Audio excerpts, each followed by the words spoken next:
Olá, muita paz e muita luz. Estamos aqui com o livro Estudando a Mediunidade, escrito pelo Martins Peralva, capítulo 45. Já chegando ao fim. Cada vídeo está falando sobre um capítulo. Estamos no capítulo Cristo Redivivo. E aqui ele vai falando sobre algumas coisas relacionadas a alguns serviços mediúnicos.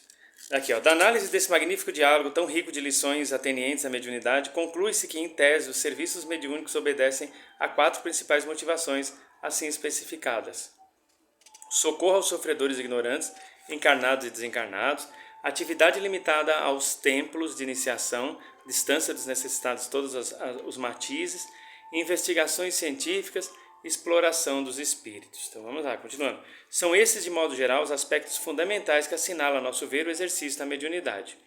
Analisemos os diversos grupos por ordem alfabética para melhor facilidade do estudo, a fim de verificarmos qual deles apresenta real interesse para os obreiros do espiritismo. Aqui ele fala espiritismo cristão, mas eu já disse que o espiritismo não necessariamente tem que ser cristão. Qualquer religião pode ter o seu espiritismo.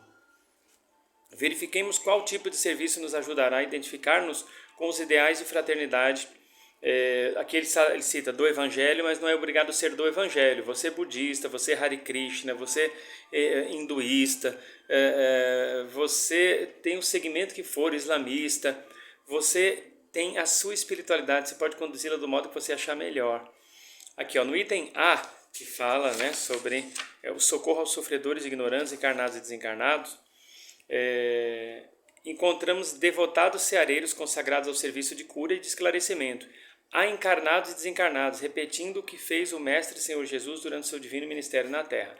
Como ele é cristão, ele puxa bastante para o lado cristão. Aqui ele fala, Jesus indiscutivelmente viveu sempre entre os enfermos e ignorantes. Bom, aqui ele fala do grupo que acompanhava Jesus, que eram pessoas simples, de trabalhos braçais, almas devotadas e sofredoras. E ele usa a expressão aqui, como médium de Deus, a sua faculdade esteve a serviço do Pai, curando e ensinando. Bom, aqui ele cita, vejamos o item B, que é a atividade limitada aos templos de iniciação à distância dos necessitados de todos os matizes. Então vamos lá. No qual o intercâmbio espiritual se verifica a portas fechadas, no cume dos montes, à distância dos necessitados, ou seja, nos templos de iniciação de que é o Oriente tão pródigo. Sem dúvidas, belos fenômenos ali se verificam. Monges alados, materializações e desmaterializações e comunicados eruditos. Tudo bem longe dos enfermos e dos ignorantes. Esse aspecto do mediunismo é bem o símbolo do comodismo e do orgulho rotulados ou fantasiados de cultura. Aqui, lógico, ele pega um pouco pesado, tá? Eu não concordo com esta parte em que ele cita que aqueles fenômenos extraordinários, inclusive daqueles médiuns que existem na Índia, tinha um médium fantástico, Ramana Maharaj, é um espírito que trabalha com a gente, aqui assessorando os nossos mentores. Comprovadamente, Ramana Maharaj, ele tinha uma atuação extraordinária do ponto de vista de mediúnico, um médium de efeitos físicos extraordinário. Ele conseguia conversar com os átomos de uma parede e atravessava a parede de um lado para o outro, de corpo e alma junto. Tanto é que foram algumas universidades, a Universidade de Cambridge foi lá na época, e para não restar dúvida, eles falaram, a própria universidade construiu uma parede, manteve sob vigilância constante essa parede, enquanto era construída, e também antes e depois de ser construído o local, ali já a vigilância constante, a parede foi construída, rebocada, muito bem feita, e o Ramana Maharaj atravessou a parede de um lado para o outro também, encarnado, ele atravessava de corpo e alma. Então aqui, eu acho que pegou pesado aqui quando ele fala assim, esse aspecto do mediúnico, sem dúvida, belos fenômenos ali se verificam, monges alados, materializações e desmaterializações, quer dizer que, monges alados quer dizer que voam, ele cita monges, mas aqui os ascetas, materializações e desmaterializações, comunicados eruditos, tudo bem longe dos enfermos e dos ignorantes. Não tão bem longe não. porque a cura não se dá só através de imposição de mãos ou do contato direto entre o terapeuta vibracional e quem está recebendo. Não é assim apenas que se dá a cura. Toda cura é, antes de mais nada, uma autocura. Aqueles ascetas que realizam aqueles prodígios lá no Oriente, eles, como Sai Baba, por exemplo, materializava praticamente o que ele queria.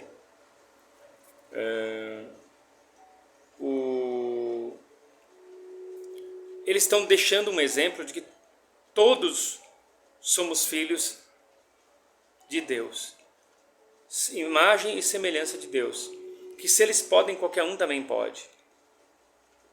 Agora, qual caminho eles fizeram para chegar a esse ponto? Tem toda uma prática de desprendimento, de doação, de entrega ao sagrado. Será que todo mundo quer fazer isso? Será que todo mundo quer fazer isso?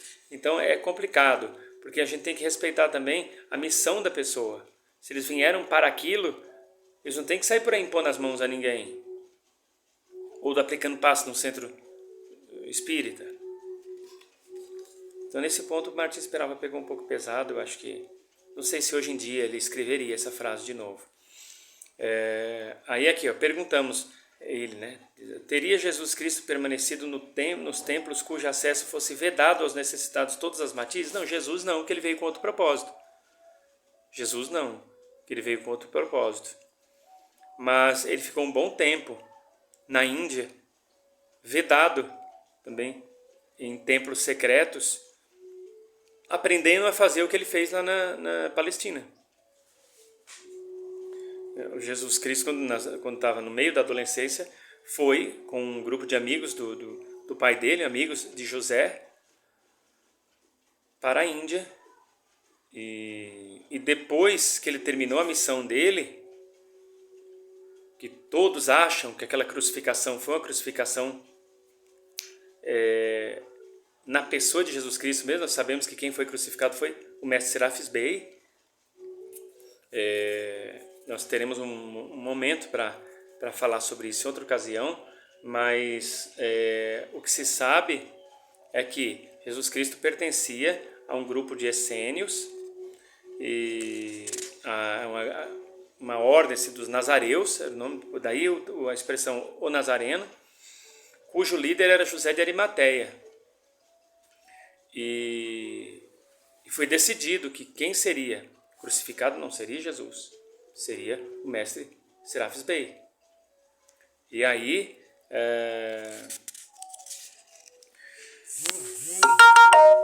Judas, que tinha uma dívida a pagar com o grupo, foi incumbido de fazer com que os perseguidores de Jesus acreditassem que o homem que ele oscularia na face era Jesus de verdade, quando na verdade era Serafis Bey. Então, Serafis Bey tomou uma dose de um remédio à base de aloe vera, entrou num estado de catalepsia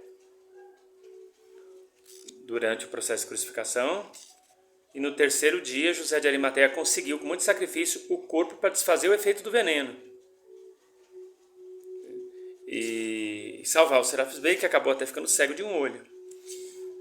E Jesus continuou a missão dele maravilhosa, realizando as curas, agora mais tranquilo, que uma vez dado por morto, não teria mais como ser perseguido como foi. Acabaram os cristãos sendo perseguidos, mas agora mais fortes e unidos, até que ele foi parar na Índia. Deixou a Maria Magdala sob os cuidados de pessoas de confiança, e os filhos que ele teve com Maria Magdala, e seguiu para a Índia junto com Tomé. E lá continuou o trabalho. Até hoje não se sabe se aquele túmulo que dizem na cidade da Caxemira, na Índia, se realmente é de Jesus ou de Tomé. Provavelmente nenhum dos dois. Ali é um túmulo simbólico, que muito provavelmente eles pediram para serem cremados, né? E no anonimato. Bom, continuando aqui. A resposta encontra-se, continuando aqui a leitura do livro. A gente faz essas pausas para suscitar aí alguns debates, algumas discussões. E aqui, continuando, sobre o item C. O item C é investigações científicas. O item C. O campo das investigações científicas, o comentário é do respeitável Aulus. O laborioso esforço da ciência é tão sagrado quanto o heroísmo da fé. A inteligência, com a balança e a retorta, também vive para servir ao Senhor. Esmerilhando os fenômenos mediúnicos e catalogando-os, chegará ao registro das vibrações psíquicas, garantindo a dignidade da religião da nova era. Bom, diante da palavra autorizada do assistente, exaltando o esforço da ciência, nada temos a acrescentar relativamente ao item D de dado, exploração dos espíritos. Do exercício mediúnico com os objetivos inferiores, reportamos-nos ao capítulo próprio, Mediunidade sem Jesus. É um capítulo anterior que a gente já leu, onde ele faz uma certa análise, também um pouco limitada, que a gente faz alguns adendos lá. Aqui ele diz assim: qual o aspecto do mediunismo que deve ser adotado pelos trabalhadores do espiritismo cristão? Aí ele pergunta se é o aspecto A, B, C ou D.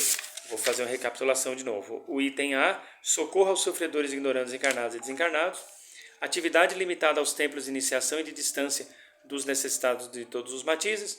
Investigações científicas ou exploração dos espíritos.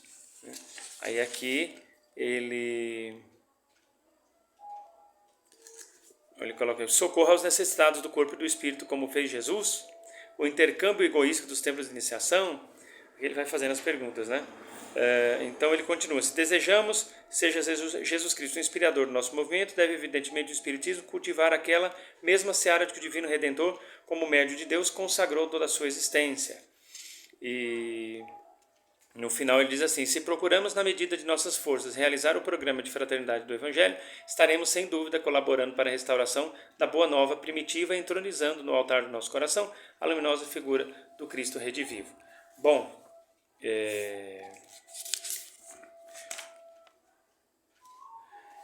este capítulo, eu pensei bem antes de fazê-lo, eu ia pedir licença para o leitor para encerrar no capítulo anterior, aí eu pensei bem, consultei os mentores, eles falaram: bom, faz o encerramento com os 2 últimos capítulos do livro.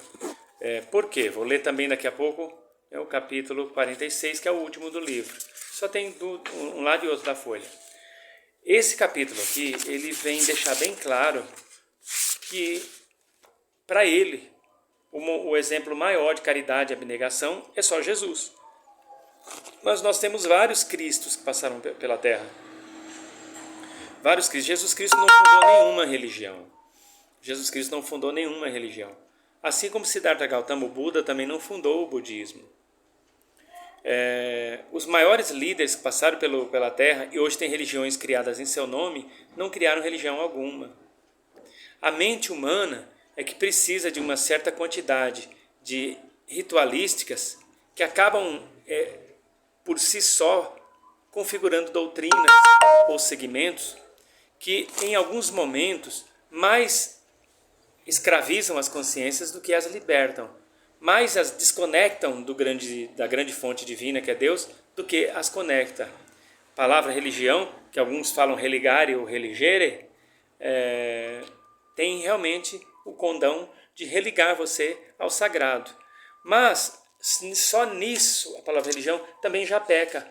Porque se nós somos imagem e semelhança de Deus, Deus jamais ia se desconectar de si próprio, que somos nós. Já imaginou? Você cortaria um braço seu só para você colar depois? Aí você fala: se eu fosse Deus eu faria isso. Se você fosse Deus você não faria isso.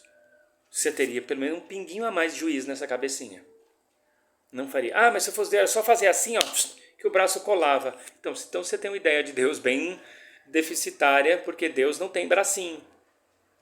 Os braços de Deus e as mãos de Deus são os nossos braços e as nossas mãos. Deus é uma energia que nos permite sentir, pensar, agir e experimentar a real e efetiva sensação de que somos todos um só. É onipotente, onipresente e onisciente. Só que não tem cabeça, não tem tronco, não tem membro, não tem raça, não tem gênero, não tem classe social. É uma energia cósmica, está em toda parte. E nós somos essa energia. Então não tem como haver uma ruptura uma desconexão. Não existe. Então não existe necessidade de que haja algo para nos religar a algo que nunca foi desligado. Então a religião ela cria dificuldade para vender facilidade. Ela cria a ideia de que você está desconectado do sagrado, ou seja, ela cria a dificuldade para vender facilidade, ou seja, para vender a reconexão, através de uma série de ritos de conversão e obediência àquela doutrina. Quando na verdade você nunca esteve desconectado. Você pode ser a pior pessoa do mundo, a pior pessoa do mundo, perante as leis do homem, perante as leis do universo.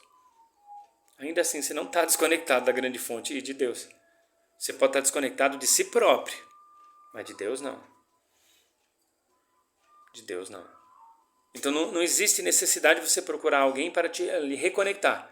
Claro que se você estiver frequentando uma doutrina saudável, expansora da consciência, que desperta, esclareça a consciência, expanda, desperte, esclareça e expanda a consciência, é claro que você vai ter um insight, você vai ali entender realmente o propósito divino dos seres no mundo e que você faz parte desse propósito, você está aqui a serviço de algo maior, e aí você vai começar a dar os passos em direção à sua autolibertação, à sua autossalvação, porque a salvação é individual. Não há e nunca houve necessidade de ser nenhum salvar ninguém. Até porque pecado não existe. Nós estamos encarnados aqui nesse mundo exatamente para errar. Aqui é uma escola. E qual o melhor lugar para errar senão numa escola? Porque o erro faz parte do aprendizado, que se tornará acerto. Então não existe pecado. Existem falhas que a gente comete perante as provações da vida, e a vida nos traz uma série de oportunidades da gente reparar isso pelo amor e pela sabedoria. Quando o amor e a sabedoria já não tem mais o que fazer por nós, aí vem a dor. E a dor é uma professora extremamente paciente, ela só é calmíssima, ela só vai embora depois que o aluno aprende a lição. Por isso tem gente que não sai do sofrimento. E uma das maneiras de sair do sofrimento é pelo auto-amor, é você se amar. Porque a vida só gosta de quem gosta dela. Se você quer ser bem tratado pela vida, se trate bem, se dê o melhor. Você se tratando bem, se dando melhor, a vida vai entender que você está tratando ela bem, dando melhor para ela também. Em forma de retribuição e recompensa, a vida começa a lhe mandar pessoas, situações, ocasiões, circunstâncias para tratar conforme você se trata. E a coisa começa a melhorar para você. E um outro passo é a gratidão. Agradecer é a graça que desce. Então, a gratidão é um outro passo. Agora, as pessoas pedem as coisas para Deus e vê que Deus já está dando o tempo inteiro. A cada amanhecer você está tendo uma dádiva. Só o fato de você estar respirando já é uma dádiva. Ter sangue circulando no seu corpo já é uma dádiva. Será que em algum momento você agradeceu por ter ouvidos e olhos para estar vendo esse vídeo? Você pode não ter nenhum outro sentido funcionando, o tato, nem o olfato, nem o paladar, mas a sua visão e a sua audição estão aí para você ouvir o que a gente está conversando aqui agora. Já agradeceu por isso? Porque eu agradeço pela sua vida. Eu posso não te conhecer pessoalmente, mas o meu coração te conhece, porque o meu coração está em Deus e Deus está. Meu coração está em Deus e Deus está no meu coração. E a partir desta consciência, eu te conheço. Posso não saber seu nome, nem seu endereço, nem seu RG, nem sua data de nascimento. Posso não conhecer seu rosto. Mas em Deus eu te conheço. Eu agradeço por você onde quer que você esteja. E Deus sabe quem você é. E a minha gratidão chega até você. E eu não estou falando isso porque eu me sinto melhor do que você que está vendo esse vídeo, não. Estou falando isso para que você tome isso como exemplo. Para você também agradecer pela sua existência, pela existência de todos os seres. Tá certo, tem alguns seres que nos dão las serras. Chega por aqui. Mas tem gente que dá vontade da gente esganar, Hernani, segurar, apertar o pescocinho até...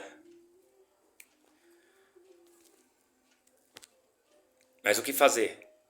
Recorra ao espiritual.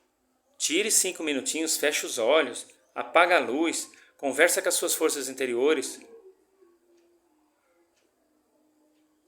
Diga, por que isso está me acontecendo e para quê?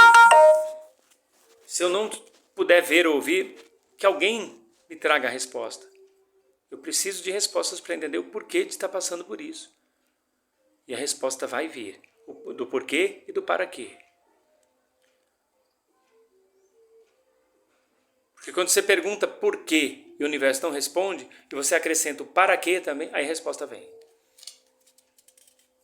Que nem tudo precisa ter um sentido, mas tem um propósito, que é o para quê.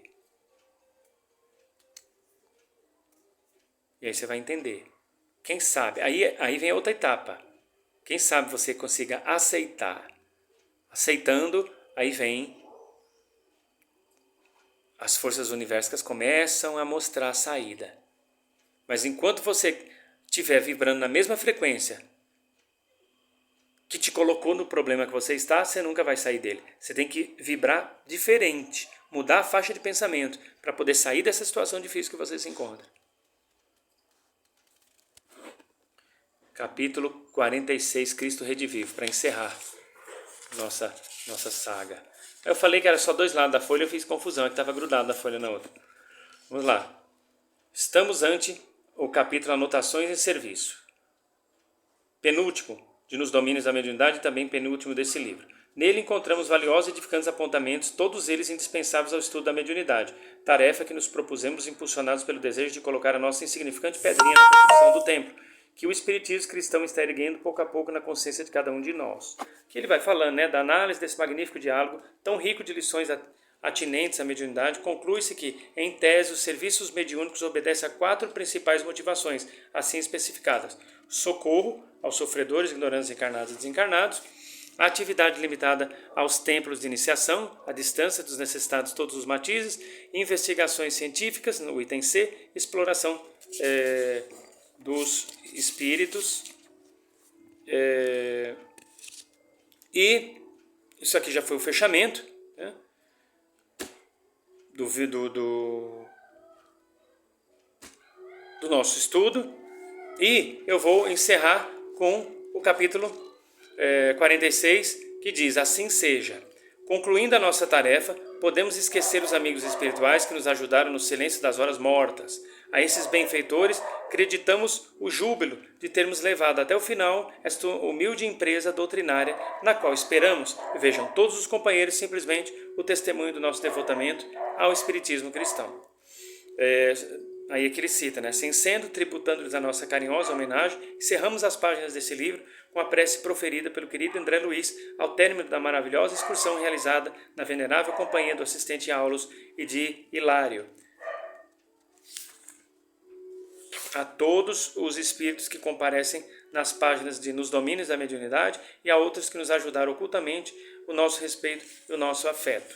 A eles pedimos com toda a veneração sejam portadores ao Divino Senhor da comovida mensagem de gratidão de nossa alma. Aqui eu vou fazer a oração que eles fazem no final do livro, em forma de agradecimento pela obra, estudando a mediunidade. Vamos lá. Diz assim a obra: Senhor Jesus, faze-nos dignos daqueles que espalham a verdade e o amor. Acrescenta os tesouros da sabedoria nas almas que se engrandecem no amparo aos semelhantes. Ajuda aos que se despreocupam de si mesmos, distribuindo em teu nome a esperança e a paz. Ensina-nos a honrar-te os discípulos fiéis com o respeito e o carinho que lhes devemos. Extirpa do campo de nossas almas a erva daninha da indisciplina e do orgulho, para que a simplicidade nos favoreça a renovação. Não nos deixes confiados à própria cegueira e guia-nos o passo no rumo daqueles companheiros que se elevam, humilhando-se e que, por serem nobres e grandes diante de ti, não se sentem diminuídos e em se fazendo pequeninos a fim de auxiliar-nos. Glorifica-os, Senhor, coroando-lhes a fronte com os teus lauréis de luz. Que assim seja. Bom, é uma prece muito bonita. Foi uma prece, segundo ele, feita pelo Espírito André Luiz, no final do livro Nos Domínios da Mediunidade. Livro este que eu também tive a oportunidade de estudar alguns anos atrás, ainda quando eu dava aula de doutrinação espírita, num centro kardecista, que eu trabalhei há muitos anos atrás, chamado Caminho da Luz, ficava dentro de um asilo no Jardim Carmela. Bom, eu já passei por muitos segmentos, mas nunca deixei a Umbanda, tá? Sempre na Umbanda eu tinha autorização dos meus guias também para visitar e colaborar com outros segmentos. Fui muito feliz, mas também sofri bastante, muito preconceito. Nesse centro mesmo, no Caminho da Luz, me convidaram a se retirar. Depois de alguns anos eu trabalhando ali, injetei muito dinheiro naquele centro, ajudando, construir, aumentar, construir mesmo o centro, os bares.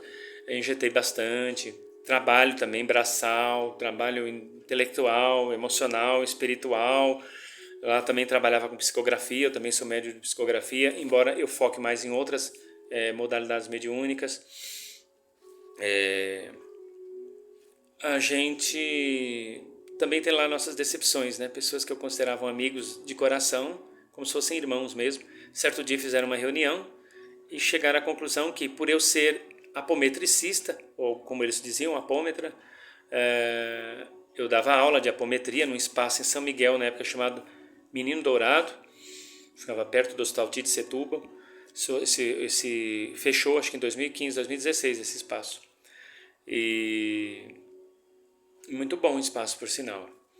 E descobriram que eu dava aula lá, parece que umas pessoas desse centro espírita foram estudar lá e chegaram lá no centro e falaram: olha, sabe quem dá aula lá de apometria? O Hernani, que trabalha aqui com a gente. O Hernani? Ele nunca falou. Entendeu? Aí fui chamado para se explicar, lógico, não ia negar. E fizeram uma reunião e me convidaram a se retirar do centro, claro que eu não era bem-vindo nem para assistir mais palestra, nem nada, não servia mais para trabalhar lá, segundo eles. E ainda disseram o seguinte: você recebe Zé Pilintra, viu? Quem recebe Zé Pilintra não é pessoa do bem, não. E ainda falaram que não era só por isso também, não era só porque eu dava aula de apometria, só porque eu recebi o Zé Pilintra que eu estava sendo convidado a me retirar, não. Também porque a minha preta velha, a vovó Vera Lúcia, ao incorporar, usava trejeitos de preto velho, falava com preto velho, estalava dedo, e isso não podia, que cabia apenas uma canalização, sem usar trejeitos, sem mexer braços e sem mexer nada, só assim como se eu fosse um microfone para a entidade falar. Bom, por conta disso tudo, fui convidado a me retirar. Junto comigo, em forma de protesto, saíram na época mais de 17 trabalhadores, depois uma parte debandou de volta, pediram perdão e voltaram, e a gente seguiu, né, o nosso caminho, seguimos o caminho da gente. Isso faz muitos anos, põe década aí, mas enfim, a gente supera. Doeu, chorei, mas superei, perdoei. Não que eu seja melhor do que ninguém, que sejam felizes, que sigam na paz. O centro fechou depois disso, a prefeitura tomou o terreno, foi cada um para um lado, o negócio espatifou, não seguiu, não se sustentou. Então, a gente passa por muita coisa nessa vida. Mas é como dizia, né, o rei Roberto: se chorei ou se sorri, o importante é que emoções eu vivi. Tá bom, gente? Eu sou Hernani de Oxóssi, desejo a você muita paz, muita luz. Adquira o livro do Martins Peralva, Estudando a Mediunidade. Nem tudo eu concordo com o Martins, tá? E nem tudo vocês têm que concordar comigo. Tá bom? Nem tudo vocês têm que concordar comigo. Eu não sou o dono da verdade, e as coisas que eu ensino aqui, em nenhum momento eu estou querendo obrigar ninguém a acreditar nas coisas que eu falo aqui. Eu ensino porque as pesquisas que eu fiz me levaram a acreditar nas coisas que hoje eu ensino, e as minhas entidades me ensinaram também essas coisas. E isso tem tido um resultado positivo na minha vida. De repente, para a sua vida não tem. Então, o que eu peço? Que você ore e peça sabedoria a Deus, discernimento. O que for bom você fica. O que você achar que não é legal, que é ensinado aqui nesse canal ou por mim, você descarta. O que eu te desejo é que você seja muito feliz e siga na paz e na luz, e sua consciência crística se expanda cada vez mais. O livro do Martins Peralva, ele é muito bom para conceituar a mediunidade.